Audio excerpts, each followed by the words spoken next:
സാറിനെ പോലെ നല്ലൊരാൾ അനുഭവിക്കുന്നൊക്കെ അറിയുന്നുണ്ട്. വല്ലാത്ത വിഷമവും തോന്നാറുണ്ട്.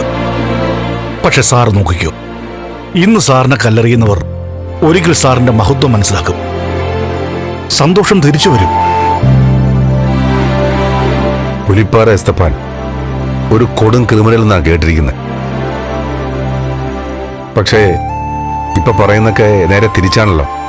ശരിയാ സാറേ, ഒരു വല്ലാത്ത ജീവിതമായിരുന്നു എന്റേത്. പക്ഷെ കൈവിട്ടു പോയതെല്ലാം എനിക്ക് ഏതാണ്ടൊക്കെ മടങ്ങുമെന്ന് തുടങ്ങി. നല്ലതാ.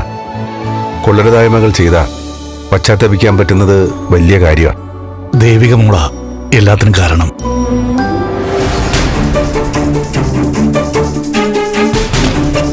ഇവനത് പിന്നെ ലോക്ക് ചെയ്തോ?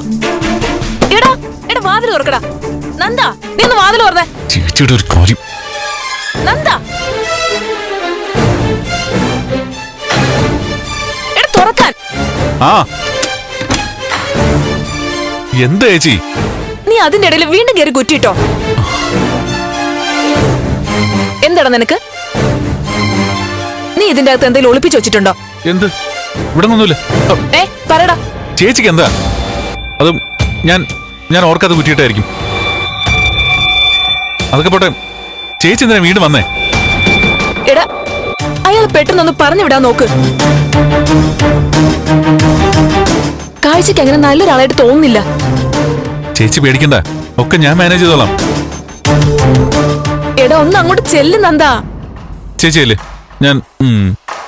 ഓ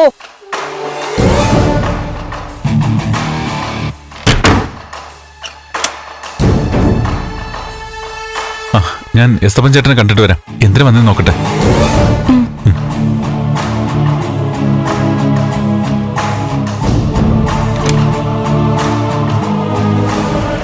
സാർ നോക്കിക്കോ, ആ മോള് നിങ്ങളുടെ ജീവിതത്തിലും ഐശ്വര്യം കൊണ്ടുവരും. എസ്തപ്പാനെ പോലുള്ളവരുടെ വാക്കുകൾ തന്നെ വലിയ സന്തോഷ.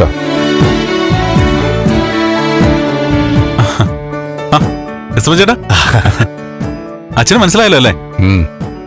പേര് പറഞ്ഞപ്പോ തന്നെ മനസ്സിലായി. സാറിനെ കാണാൻ വന്നതിൽ ക്ഷമിക്കണം. ഏയ് എന്താ ഇത്? ചേട്ടൻ വന്നതിൽ സന്തോഷം മാത്രമേ ഉള്ളൂ. അല്ല, ഇവിടുത്തെ കാര്യങ്ങൾ അറിയാതെ ഒരു മനസമാധാനമില്ലായിരുന്നു. പ്രത്യേകിച്ച് നിമ്മി മോൾക്ക്. അതുകൊണ്ടാ വന്നേ. സുഖമല്ലേ സാറേ? സുഖം.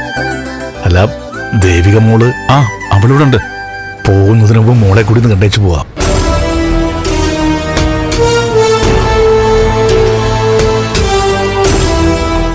ഒന്ന് വിളിക്കോ സാറേ? അല്ല, വീട്ടിൽ ചെല്ലുമ്പോ നിമ്മിമോട് ചോദിക്കും ചേച്ചി എന്ത് പറഞ്ഞു എന്ന്. അപ്പോ എന്നെ കൊണ്ട് കള്ളം പറയാൻ പറ്റില്ല. എനിക്ക് ദേവിക മോളൊന്ന് കാണണം.